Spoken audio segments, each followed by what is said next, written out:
Halo semua, di video kali ini saya akan menjelaskan mengenai waktu pembagian dividen saham. Berapa kali dalam setahun dividen dibagikan, kapan dividen itu dibagikan, dan tanggal-tanggal yang harus diperhatikan untuk menerima dividen. Bagian ini sangat penting untuk memastikan kalian akan menerima dividen kalian. Jadi, bagian pertama, seberapa sering perusahaan membagikan dividen? Jawabannya, tergantung perusahaannya. Ada yang membagikan 1 kali setahun, ada yang membagikan 2 kali setahun, ada juga yang tidak membagikan dividen sama sekali dalam setahun.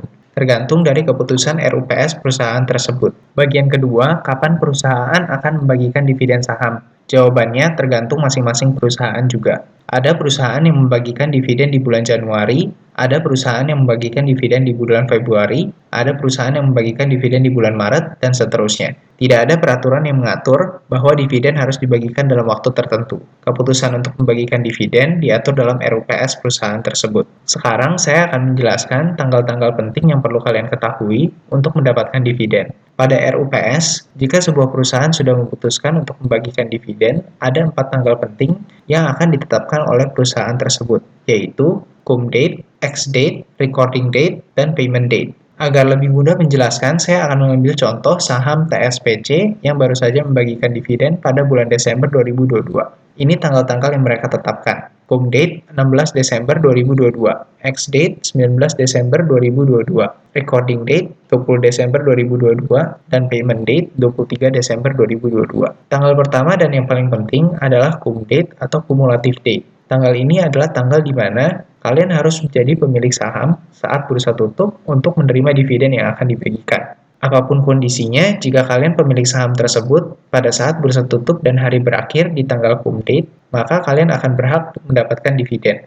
Jika kalian bukan pemilik saham tersebut pada saat bursa tutup dan hari berakhir di tanggal cum date, maka kalian tidak akan mendapatkan dividen. Saya akan memberikan contoh case study nyata agar kalian bisa mengerti dengan lebih baik. Jika kalian tidak pernah punya saham TSPC sebelumnya dan baru saja membeli saham TSPC 1 jam sebelum bursa tutup pada cum date, yaitu 16 Desember, dan menyimpannya sampai bursa tutup, apakah kalian akan mendapatkan dividen? Jawabannya, ya, kalian akan mendapatkan dividen. Karena kalian merupakan pemilik saham tersebut saat bursa tutup. Walaupun saat bursa buka di hari berikutnya kalian menjualnya langsung, kalian tetap berhak mendapatkan dividen. Contoh case study berikutnya, jika kalian sudah pegang TSPC selama 1 tahun, tapi kalian menjual saham tersebut 1 jam sebelum bursa tutup pada cum date, yaitu 16 Desember. Jadi, di saat bursa tutup, kalian sudah tidak punya sahamnya, apakah kalian berhak mendapatkan dividen yang akan dibagikan? Jawabannya, tidak. Kalian tidak akan mendapatkan dividen, karena pada saat bursa tutup, kalian bukan pemilik saham tersebut. Jadi, yang penting untuk mendapatkan dividen yang akan dibagikan adalah kalian merupakan pemilik saham saat bursa tutup di tanggal cum date. Tanggal penting kedua adalah ex date atau expired date. Ex date adalah tanggal di mana investor sudah tidak bisa mendaftarkan kepemilikan sahamnya atau mengubah kepemilikan sahamnya untuk mendapatkan dividen yang akan dibagikan.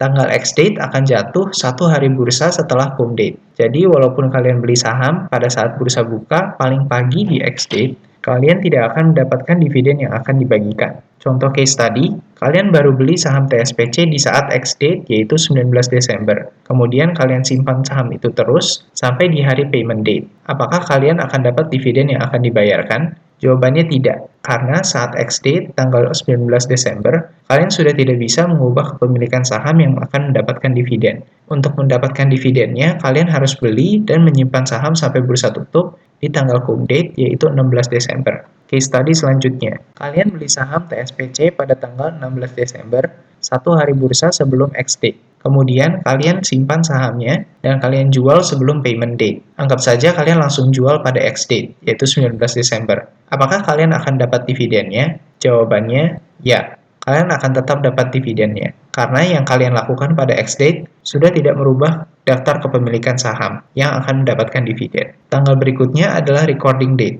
Recording date adalah tanggal pencatatan pemegang saham yang berhak mendapatkan dividen. Biasanya recording date jatuh 2 hari bursa setelah cumulative date, karena sudah memperhitungkan waktu penyelesaian transaksi di pasar reguler, yaitu 2 hari bursa setelah transaksi. Untuk kita yang sebagian besar melakukan transaksi di pasar reguler, Tanggal ini tidak terlalu relevan, jadi saya tidak memberikan contoh case study agar tidak bingung. Terakhir adalah payment date, yaitu tanggal di mana kalian akan menerima pembayaran dividen di rekening dana nasabah kalian. Pada payment date, jika kalian memiliki saham, pada saat bursa tutup di hari cum date, maka kalian akan mendapatkan pembayaran dividen di hari payment date, yaitu 23 Desember. Kalian tidak perlu melakukan apapun, dividen akan langsung dibayarkan ke rekening dana nasabah kalian. Untuk mendapatkan 4 tanggal di atas, kalian bisa cek dari aplikasi sekuritas kalian seperti iPod, Ajaib, Stockbit, dan lain-lain. Contohnya, di iPod kalian bisa mencari tanggal cum date yang sudah diumumkan perusahaan pada menu calendar, kemudian kalian pilih menu dividen, dan pilih tanggal-tanggal yang kalian perlukan. Contohnya, saya hanya mau melihat cum date, maka saya hanya centang di bagian cum date. Di sini kalian bisa melihat perusahaan yang membagikan dividen dan tanggal cum date-nya di kalendernya. Kalian juga bisa melihat berita-berita tentang saham untuk mendapatkan informasi-informasi mengenai pembagian dividen suatu perusahaan. Di berita-berita akan dicantumkan tanggal-tanggal penting mengenai pembagian dividen perusahaan itu. Demikian untuk pembahasan kali ini. Semoga kontennya membantu untuk kalian mengetahui tanggal-tanggal yang harus diperhatikan untuk mendapatkan dividen. Jika kalian suka dengan pembahasan ini, mohon bantuannya untuk tekan tombol like dan subscribe. Saya akan secara rutin buat video dengan topik keuangan di channel ini, yang mungkin bisa berguna untuk kalian. Terima kasih lagi.